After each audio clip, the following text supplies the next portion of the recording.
Hello and welcome to The Menu, Monocle Radio's food and drink programme. I'm your host, Camilla.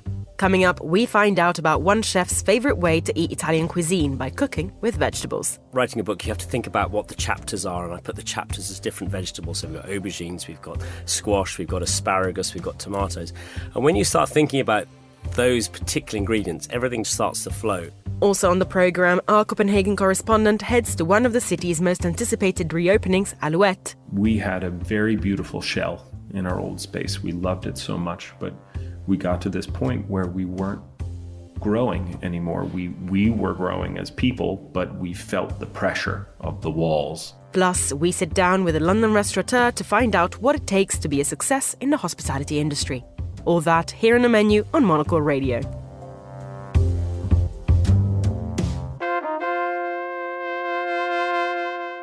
Before vegetarianism became so widespread in many countries around the world, there have always been certain cuisines that have had a tendency to work more with vegetables. Italy is one such country, though this nation's cooking has taken on many different forms, from doughy pizzas to hearty mountain stews. Many of its most classic dishes are rooted in a humble, frugal approach which relies heavily on the inexpensive harvest of a vegetable garden. British chef and author Theo Randall has always had a penchant for Italian cuisine ever since he spent his formative years at London's applauded The River Cafe. There, he also developed a reverence for fresh ingredients that has carried through all his work, including at his own restaurant, Theo Randall, at the Intercontinental. His latest book, Verdura, is a love letter to 10 different vegetables, from courgettes to his beloved artichokes and the role they play in his kitchen. I sat down with Theo to dig into the book. Well, I've always didn't want it to be called or labelled a vegetarian cookbook for that very reason, because Italian food is not necessarily about being vegetarian. It's about using vegetables in the best way, and that could be seasonal, that could be... Every region of Italy has different recipes, and so I wanted a book that sort of highlighted seasons and highlighted vegetables to get the most out of them without having any meat or fish. And that's what a lot of Italian or cucina povera is about. It's about using simple ingredients and not adding too much. And writing a book on vegetables was actually very easy. Once I sort of started getting into it, and writing a book, you have to think about what the chapters are, and I put the chapters as different vegetables. So we've got aubergines, we've got squash, we've got asparagus, we've got tomatoes. And when you start thinking about those particular ingredients, everything starts to flow. So it's been a joy to write, and I think some dishes you could serve with meat, you could serve with fish, but essentially the book is all about eating vegetables and celebrating vegetables because they are so delicious. I love also that the book reads very Italian, but the recipes in there are not necessarily traditionally Italian. There's a couple of great classics. You have a version of pasta e fagioli, you have some things that are recognisable, but the vast majority of it feels like you, but it reads Italian. I suppose this is a big question for somebody who's been cooking for all these years, this kind of food. But what is your relationship with Italian food, and where do you sit with it? Well, I've always said that I haven't got an Italian bone in my body, but I have an Italian soul. And for me, Italian food is the greatest cuisine in the world. And I think Italian food kind of finds you. And if you really love it, it will show. And I think all the books I've written, and particularly this one, there is always that sort of love of Italy in there. And it might not necessarily be a traditional Italian recipe. It might not be a classic. It might not be from a particular region. But it's got that Italian soul in it. And the Italian soul is, respecting the Italian kitchen, not adding too many ingredients, not making it overcomplicated, using the best ingredients you can find, and keeping it simple. And that really is what the book is about. That's music to my ears, because a lot of people don't understand that fundamental tenet and think that Italians are very obsessed with orthodoxies, which they are, but not exclusively. It's about the soul, as you say. It's about the spirit of it. But when you say that there is heart and soul in it, I have to say, I was leafing through all the recipes and there's plenty of delicious looking things there, but there is something that genuinely gave me a pang of nostalgia and it felt so real to me. It's this recipe here. The risotto stuffed zucchini, or zucchine ripiene, like my grandmother used to call them. I mean, this is Italy, actually. A lot of people don't understand this, but this is Italy. Can you tell us about this recipe and I suppose what it tells us about what Italian cuisine is? Well, I think that recipe is a great one to have chosen because it is very much about what people grow at home. They have zucchini, and everyone grows their own vegetables, pretty much. And you grow your zucchini, and some, the small ones, little flowers, get used for they're fried, or you make them into a trifalati or some sort. But it's the bigger ones that you don't really know what to do with, and that's where the kind of the technique of the cook really comes in. And making a risotto and filling it into a sort of overripe zucchini and baking it with some breadcrumbs and a little bit of Parmesan cheese is a delicious thing, but it's just such a sort of normal Italian thing to do. It's about using everything. Italian food is frugal. It's about using every possible thing you can. I mean, there's another recipe in there for cima di zucca, which is the tops of the zucca plant. So when you've taken all the zucchini off and or the squash off, and you had all the flowers, and you're just left with this root, you can use that root, you can boil it, you can chop it up, and you can saute it with garlic and add some fresh tomatoes. It makes the most incredible tomato sauce. So nothing is wasted, and that's what's so wonderful about Italian food. And that's what I try to capture in this book. You also structured the book in 10 chapters, 10 vegetables, all of them actually genuinely staples of Italian cuisine, and I was kind of judging as I was going through. I was like, okay, which one has he actually chosen? I'm very pleased that artichokes are in there, and obviously tomatoes are in there. But I suppose, how did you go about making this nation-defining choice of 10? Well, you've got to think of what everyone wants to cook, and so that's the key thing. And obviously I put potatoes in there because we all love potatoes. And then there's squashes, because squash is the most wonderful ingredient. It gets the end of the summer, and then all of a sudden, they get the first delicat squash. You get the butternut squash all year round. But there are all these wonderful squashes that are grown in the UK, which are incredible. And so I had to think about what was available and what you can buy, because it's much harder to get things these days. And so you want to have things that are seasonal that you can buy in a farmer's market or in a supermarket. And so that was one of the sort of the real defining choices. And then it was all about the kind of the ingredients that I love as well, and it's about how versatile they are, and making a book that's not all about the same thing. It's not all about pasta. It's not all about risotto. It's about using vegetables in lots of different ways. And yeah, I mean, once I sort of started thinking about it, I started really to understand what people would really want to eat. What about your favourite vegetable, full stop? Artichoke. Oh, really? That was so sure. I'm so impressed, because I'm a big artichoke fan, but they're hard to find outside of Italy, or at least not as popular and not as available, which is a great disappointment for me every single winter. We eat them so much in Italy, and they're such a joyous thing. People are quite afraid of them, though. They don't know how to treat them. They're a bit off-putting for some. I'll never forget going to Verona and going to Piazza Erbe and seeing this lady peeling artichokes, and she was selling bags of artichokes of 5 in a little bit of water and some parsley stalks, funny enough. And she was basically just prepping these artichokes, doing them in like seconds. And I've always copied that process. And, when you have fresh artichokes, it's wonderful. And I agree with you. It is hard to get good artichokes. It is difficult. But you've got to go and you've got to source them. You've got to find the right sort of place, a really good delicatessen or some kind of farmer's market. But if you can't find them, you can actually get a very good quality tinned artichoke, and they're in like a sort of salted water. You just wash the salted water off and you can use them, and they're fantastic because they're very small little artichokes. The problem with artichokes, it's the same family as a thistle, so it has a very sort of choky middle. So if you're looking for artichokes, you want the small, tight-headed artichokes. But for me, there's nothing nicer than a trimmed, roasted artichoke like a carciofi alla romana, which is the most fantastic Roman dish ever. So it's a big artichoke that's braised with olive oil, garlic, a little bit of mint, and a little bit of parsley and white wine. Or a simple just trifalati, sliced artichokes, just sautéed with some garlic and oil. They're so simple, they take a bit of time to prepare. But there's recipes in there which are easy to make, and there's a few of them which are just using tinned artichokes, which are brilliant. And they're about a third of the price of the ones you get in the jar with the olive oil. So look out for your tinned artichokes in the supermarket. This is actually a great tip, because I've always resisted that, but now I'm going to give it a try. They are fantastic. They really are. You obviously run your own restaurants named after you, and that's obviously a great big deal of what you do these days. But I find it interesting that in your introduction to the book, you spend a great deal of time talking about the past. And you spend a great deal of time talking about the River Cafe and Chez Panisse. How did these places change you? How did they change your life? Well, that's a very big question. So I originally trained in French food, worked with a great chef called Max Magarin in a restaurant called Chez Max. And so I had this amazing training as a young commis chef. And I went to the River Cafe back in 1989. And the River Cafe had just sort of opened up to the public. And it was not that famous, and it was a tiny little kitchen. And I turned up there, and I'd had a lovely upbringing of going to Italy on holidays, my family in France. And my mother was a brilliant cook.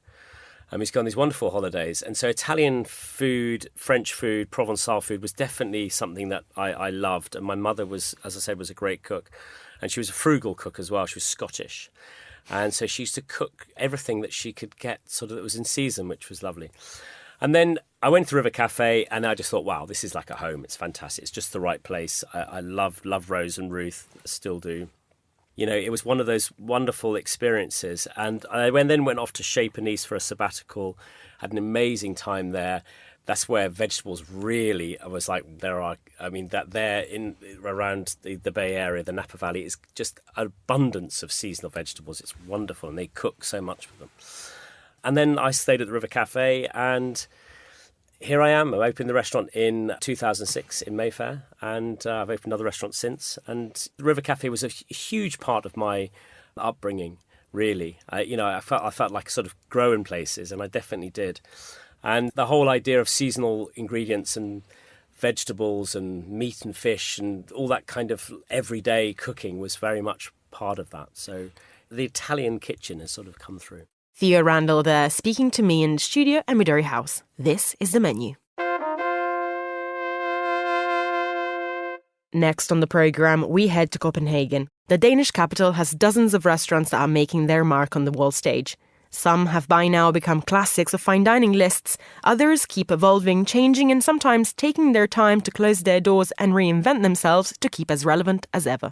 One such spot is Alouette.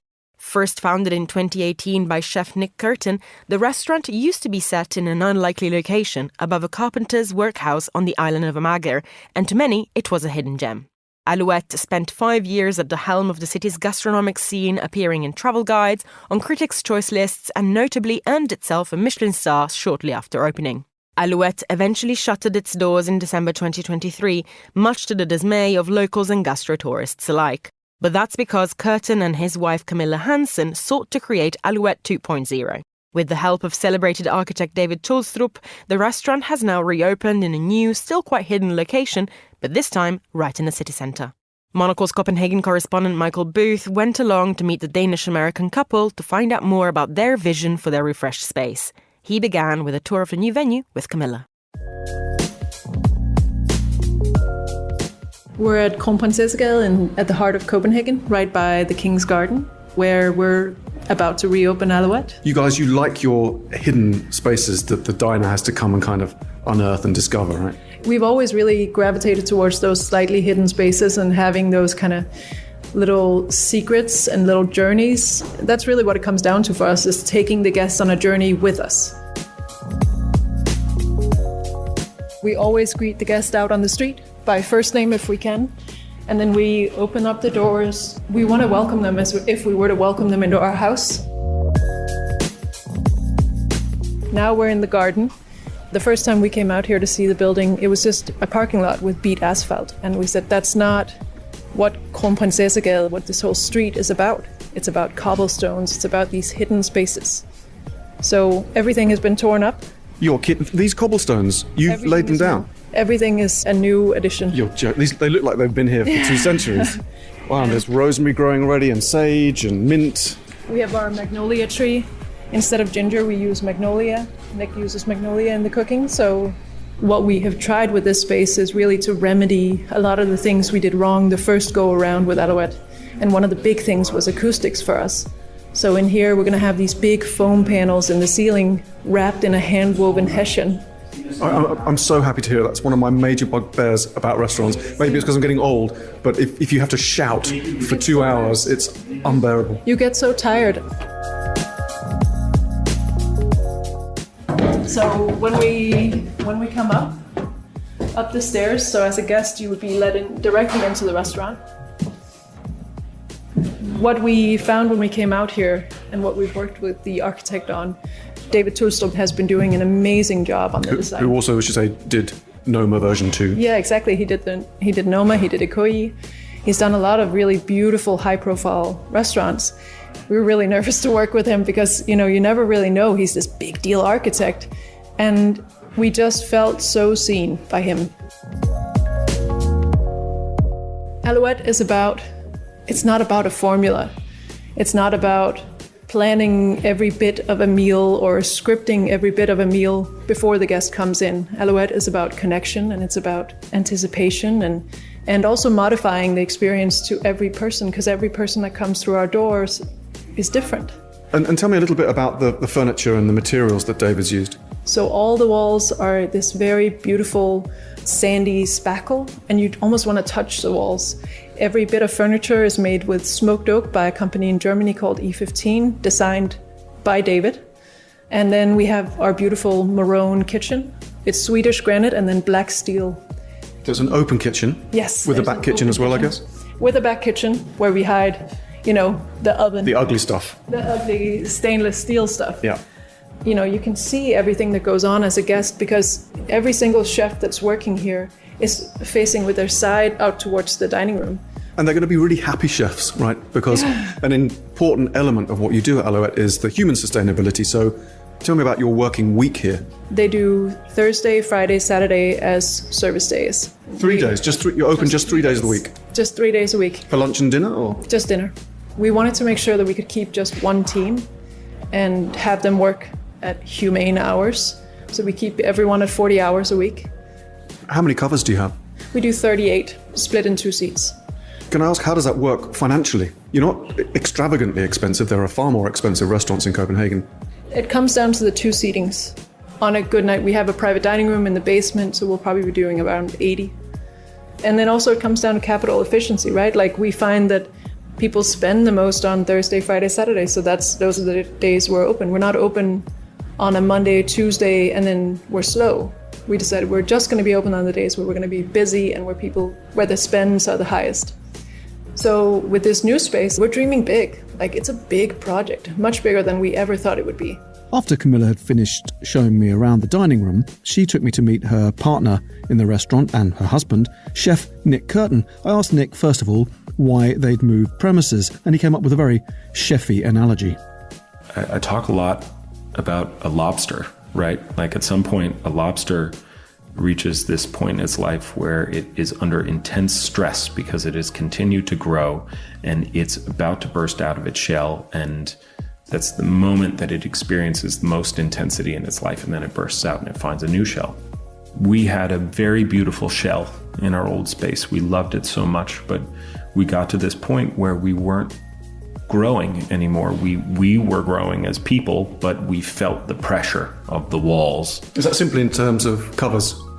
No, it's about ambition and philosophy and desire. When we opened the restaurant, our ambitions were very humble. We thought we would do a handful of guests every night and with a really small team, and we had no expectations or even goals of accolades. And very quickly we were busy, and then came accolades and a Michelin star, amongst other things, which you've kept. Yes, and also a green star, which meant a great deal to us. Sustainability was always this big part of who we were, but then to have that sort of recognized pushed us even further down that path, allowed us to say, hey, this is actually something that is exciting and that people are responding to, and how do we go further with that? And then we started to hit the limits of how far we could take it, right? When you have no kitchen space, no storage. Also, just a fact of the matter, guests had 2.5 hours to eat their meal, and we had nowhere else to put them. So we were sending people out into the rain and saying, thanks so much, but that was dinner and now you've got to go. And we knew that we could do more, that we could do better for our guests, for ourselves, for our community, and for our team.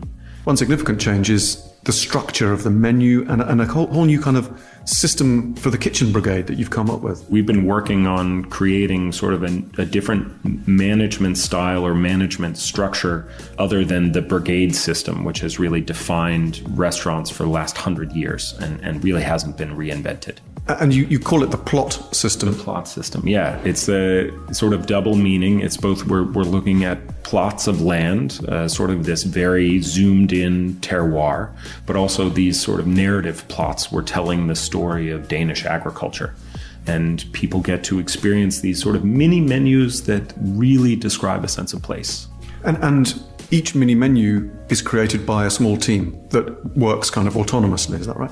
Yeah, so part of what we wanted to do from the team side was give chefs the opportunity to be involved in logistics and the creativity and sort of flatten that hierarchy even more. So we, instead of assigning one chef per dish or having a progression over the menu of cold to hot, we treat each plot like a short menu and then assign 2 chefs with the responsibility of that menu. It really gives them an opportunity to kind of take a bite, have a little ownership in something, take a responsibility. It also allows us to engage in people in so much more than just kind of, here's a recipe, you execute this, you leave, that's your life. How do you place Alouette in the landscape in Copenhagen at the moment? And what's your take on the city's restaurant scene in 2024? Well, as far as dogmas go, I would say we're actually more dogmatic than most. When we say terroir is important, we have to believe it down to our very core. In many restaurants, the pork is not the important thing. It's the overall construct of the dish. It's the vision of the chef saying, well, we have pork and then we're adding these garnish and this plate up. And if the pork is unavailable one day, that's okay, because the focus is not the pork itself. It's that pork is a part of an overall vision. And for us, it's flipped. We say the pork is the focus, and everything that we do is in service of that pork. And every flavor that we build, every texture that we build is in service of this specific pork from this specific farm. And if that pork can't be sourced from that farm, then the entire dish is out of equilibrium. The future, Michelin were good enough to let you keep your star after moving from your old premises to here, which is really cool. Yeah. Do you have ambitions for a second star? All chefs always deny it, but that'd be nice. We cannot deny what Michelin has done for our business. I'm just seeing up there in the window is a statue of the Michelin Man. That was really funny, actually. He's when we got our star, the door to the old restaurant was into a hallway that was covered with graffiti. And the next day we came in, and on a trash pile was that little Michelin figurine. And you can see it's all painted up and completely rough around the edges. And we felt like it was kismet. So it has adorned our office ever since. Okay, that's a sign. Yeah, I think it's just, for us, it's a reminder, because this is not a polished, beautiful Michelin figure by any stretch. And it's also not one that we sought out. It came to us. And I think that says something really particular.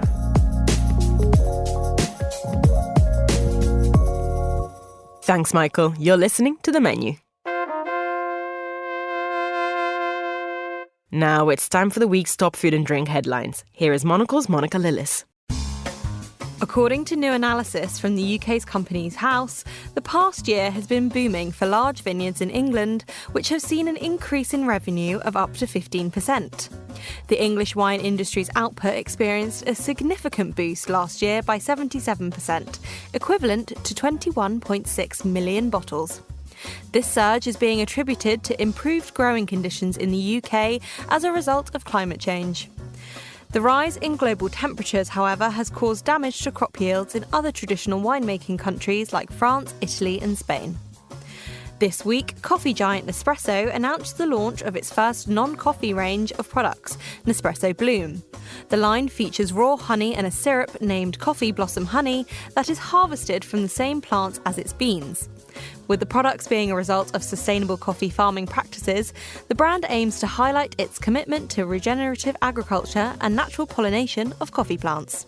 And finally, 21-year-old Italian gymnast Giorgia Villa is making waves on social media. And it's not just for her Olympic silver medal winning performance on the uneven bars. Photos taken to promote a sponsorship she held in 2021 with the consortium of Parmigiano Reggiano cheese are resurfacing online amid Villa's victory in Paris. Some of the images feature Villa doing handstands and cartwheels among some parmesan, while others show her happily hugging a cheese wheel. Those are the week's food and drink headlines. Now back to Chiara. Thanks, Monica. You're listening to The Menu. As any restaurateur will know all too well, running a food business is a complicated task, and you need both a passion for food and a nose for economics to make it work. Few people in the industry have the breadth of knowledge of Kurt Zdesar. The Australian-born hospitality patron started out at fast food restaurants in his home country and later climbed through the ranks, eventually helping to launch and establish brands that have come to be known worldwide, including Nobu and Hakkasan. His taste for Asian cuisine also led him to start his own project. After opening his Nikkei restaurant Chotto Matte in London, Zdesar now has plans to go global. I sat down with him in the studio to talk about the secrets behind Chotto Matte and any ambitious food venture's success. Well, it started with a love affair with food, and although I never planned to work in the hospitality industry, it's what I sort of stepped into because of the food factor. I wanted to work with food so I could eat it and get paid. I make that joke quite often, but it really is true. And it turns out that I had a natural talent, I guess, both in the kitchen and, more importantly, I would say the impact was when I moved to the front of house. And, I started in kitchens, and I was just looking at my career recently and forgetting a lot of the places I'd learned and worked at. Even trying to remember their names is hard. But just the learning of how to prepare food and make something tasty and seeing the impact of anyone that I would make food for was all the satisfaction I required. And my guinea pigs were my family at first, of course. But generally, if I learnt one dish that day, I'd take it home, make it that next day for my family, and love to see that reaction. And it sort of grew from there. I mean, a love affair with food was the first point, and just lending, my personality and my skill sets lend themselves well to the hospitality industry. Fortunately, I got picked up with some very big brands along the way that became huge around the world and still are today. That doesn't hurt the career. Well, you're being a bit coy there, not kind of naming names, but we should name them. Right. Places like Nobu or Hakkasan have become huge brands. And I wonder, I suppose, how were they when you first joined? And how do you think your input made a change in these places? And how do you make them be the way that they are today? I think it's a personality trait, and it's a hard thing to determine, actually, because even today when I try to recruit people, I look for people that remind me of myself and the way I worked. Ultimately, it was a driving force within me to succeed. It's just been something that's part and parcel of who I am. And whenever I try to do anything, I try to do it better than the next person, so I'm quite competitive in that respect. But the turning point in my career was obviously when I got a call, headhunted to come and join Nobu's first restaurant in the UK, second out in the group, and there's now 56. I just had lunch the other day with the owner, Drew, and he was telling me 56 restaurants now, so it's really become an international sensation. But when I discovered it for my first experience back in 1996, it was food unlike anything I'd seen in my life, and the quality and the flavor profiles and just everything really spoke to me. Having Asian food is one of my favorite cuisines, and if you look at my history, I've continued in that path, in that vein. So seeing that and realizing, I was part of something really big, I saw it. The first night, I remember Nobu and Drew came over and said, "How do you think this will work in London?" I was like, this is going to be like a tidal wave. This is going to wipe London out. And it really did do that. And, very quickly we saw the press, all the types of people. It was a home away for home for a lot of the A-list celebrities that lived in Tribeca or visited the restaurant there. So that didn't hurt business. But the food was ultimately exceptional. It was very new. And before we knew it, we saw raw fish appearing in petrol stations and supermarkets, something that virtually no one ate. So it was quite transforming. It had a big impact on what fine dining might really look like. Because typically in those days, it was fine dining meant tablecloths and waiters with napkins over their arm and yes sir, no sir. But then this new American sort of casual fine dining appeared, and this family dining, which at the time we had to explain to everyone. Now it's happening in every restaurant, every cuisine. It's all family style, and I find it funny 30 years on or so. Oh, have you ever eaten in a restaurant? We do it. We bring it out later. we were doing that 30 years ago. Now it's commonplace. So I can see how it's impacted the industry globally. And being a part of that was awesome, of course, and a great learning for me. Why Asian food? Why is that where your career has taken you? What particularly attracts you about it? It's a hard thing to say, but growing up in Australia, we had a very large population of Asian, and Japanese were buying up most of the coast when the yen was strong and the dollar was weak. So being exposed to it from a young age, part one. Part two was, I feel still to this day, and look, I haven't been back to Australia for a long time, but my memory of the food there is still better than I believe, experienced even in Asia. And what the competitive advantage is, or what the advantage of Australia is, beautiful produce. You've got the sea wrapping around all the habitable space. Then you've got land and you've got the perfect weather. Just everything that grows there is so, so good in quality. So when you start applying Asian flavors to this beautiful produce, it just works so well together. And so I've always understood Asian cuisine and just never really got out of it. I've tried and ventured into British cuisine and French and always sort of bounced back. And the Asian cuisine that I've done in my time has always been the best. So I stick to what I know. What about the Peruvian side of things? You've talked to us about kind of roaming the alleys of Tokyo, but at what point in your Peruvian journey did you realize actually Nikkei is the way to go? It was a fortunate thing that happened. And, you know, if I think about it, had this not have happened, I don't know where I'd be today, but I was in Shanghai doing research for my then ping pong brand that was about to launch. And I'd had dim sum every single day for months, and really the idea of any more was not appealing to me. But, you know, that's part of the journey, is to go through that. Then if you start enjoying something, you know it's really good when you don't want to be eating it, right? But I remember glancing up and seeing a restaurant facade, and it said, Ceviche Nikkei Cuisine. Nothing to do with the ceviche that was in London. This is in 2004 or 5. And I thought, you know what, I fancy a change, but also, what is that? You know, I've got to check it out, you know, curiosity. So I had dinner there that night, and it just changed my life. And in that moment, I actually didn't even want to open ping pong. I was like, this is the food I should be bringing.